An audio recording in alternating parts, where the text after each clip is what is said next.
Public media Haryana देखने वाले सभी दर्शकों का स्वागत है हमारे चैनल पर। मैं मेनका देसवाल। यमुनानगर में बहुचर्चित डबल मर्डर केस, जिसमें आजाद नगर गली नंबर 2 में मां और बेटे की हत्या, बेरहमी से हत्या जो है की गई। और हत्या करने वाले कोई और नहीं बल्कि खुद की मीणा की बेटी काजल।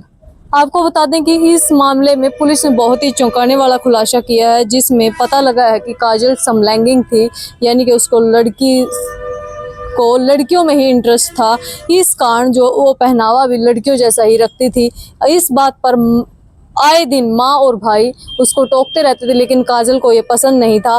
काजल ने इंस्टाग्राम पर भी VIP नवाब नाम से एक ID बनाई हुई है, जिस पर पूरी की पूरी वीडियो उन्होंने जेंट्स कपड़ों में डाली हुई हैं।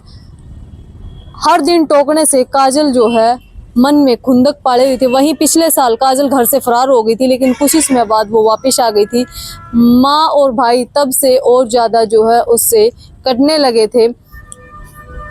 डबल मर्डर के पीछे इसमें सबसे बड़ा हाथ काजल और उसके ममेरे भाई का है। काजल ने माँ और भाई को रास्ते से हटाने के लिए अपने ममेरे भाई क्रिश को साथ लिया। 18 वर्षीय क्रिश भी विश्वकर्मा कॉलोनी में रहता है, यमुनानगर की ही विश्वकर्मा कॉलोनी में। क्रिश ने काजल का साथ इसलिए दिया क्योंकि काजल की नानी बबली, यानी कि मीणा की माँ बबली ने मौत से पहले अपनी वसीयत में जो एक मकान बबली के नाम था, वो वसीयत मीणा के नाम कर दी थी। वहीं जो क्रिश है वो मीणा का भतीजा था, यानी कि बबली का पोता था। लेकिन क्रिश के माता पिता की मौत पहले ही हो चुकी है। जयप्रकाश, शिवम और किरण और मीणा, बबली के 4 जो है बच्चे थे, जिसमें एक अकेला मकान उन्होंने मीणा को वारिश के रूप में दे दिया था। इस कारण क्रिश तब से ही खुंदक पाले हुए था कि उसकी दादी ने वो मकान उसे न देकर अपनी बुआ के नाम क्यों किया। क्रिश को डर था कि कहीं बुआ अब इस मकान को अपने नाम करवाकर न बेच दे। इस कारण उन्होंने काजल का साथ दिया। और काजल ने यह भी कहा रविवार को सुबह क्रिश को घर बुलाया, बोला कि यह मकान तो मैं आपको दूंगी ही दूंगी, साथ में 50,000 रुपये मैं और आपको दूंगी। सबसे पहले क्रिश ने मीणा के सिर में किसी चीज़ से वार किया और फिर काजल ने दोनों के पैर पकड़ लिए और तब तक गले में कपड़ा ठूस कर मुंह दबाए रखा, तब तक उसकी जान नहीं निकल गई। इतने में ही जो 22 वर्षीय राहुल है, मीणा का बेटा, काजल का भाई, वो भी घर में आ जाता है। इससे पहले कि वो कुछ समझ पाता, मीणा ने उसके भी पैर पकड़कर नीचे गिरा दिया और क्रिश ने उसका भी गला दबा दिया। दोनों की मौत हो गई। हत्या करने के बाद क्रिश वहाँ से निकल गया, लेकिन काजल वहीं बैठी रही और कई घंटों तक वो दोनों शवों के पास घर में ही बैठी रही। दोपहर को काजल बाहर गई, साथ में मीणा का फोन भी लेके चली गई और मीणा के फोन से ही मैसेज अपने फोन पे किया जूझ लाने का, ताकि पुलिस को ये लगे कि ये घटना सच में किसी और ने की थी।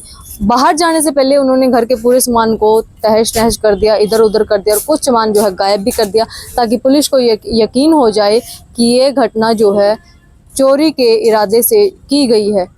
लेकिन पुलिस को समझते कुछ देर नहीं लगी। पुलिस को शवों की हालत देखते ही पता लग गया कि हत्या 7 से 8 घंटे पहले हुई थी। वहीं किरण के मीणा के छोटे भाई और बहन है, वो भी किरण से बोलचाल बंद किए हुए थे, क्योंकि माँ ने अकेली मीणा को ही वसीयत में वारिश बनाया हुआ था। लेकिन सोमवार शाम को शव लेने के लिए पोस्टमार्टम हाउस के बाहर शिवम और किरण ही आए। आप भी कमेंट बॉक्स में अपनी राय जरूर देना कि इस प्रकार के औलाद को आप क्या कहोगे। और सबसे बड़ी बात तो इस हत्याकांड में ये है कि जैसे ही भाई और माँ शादी की बात करती तो उसको गुस्सा आ जाता। वहीं उसने एक बहुत बड़ी प्लानिंग भी बना ली थी। अपने भाई से एक लड़की की शादी करवाने की प्लानिंग वो चाहती थी कि जिस लड़की से वो चाहती है उससे ही भाई राहुल की शादी हो, ताकि और लड़की आकर घर में उससे ज़्यादा रोक टोक ना करे। वहीं इस लड़के के साथ भी उसके संबंध बताए जाते हैं। तो इस प्रकार की लड़कियों को आप क्या कहोगे? ये समाज में कलंक है, बेटी है, लक्ष्मी है या क्या है? आप अपनी राय कमेंट बॉक्स में दे सकते हैं। बाकी कोर्ट में पेश करने के बाद उसको रिमांड पर लिया गया है। क्या सजा इस प्रकार के दरिंदों को होनी चाहिए? वहीं क्रिश को भी कल गिरफ्तार किया गया था। दोनों ही बालिग हैं और अब इस केस में सबसे बड़ी बात यह है कि आखिर हम किस पर विश्वास करें। एक बेटी ही माँ के साथ ऐसा कर सकती है, एक बहन ही भाई के साथ ऐसा करती है, एक भतीजा बुआ के साथ ऐसा करता है, तो हम किस पर विश्वास करें। घर में ही ये कांड हो जाता है।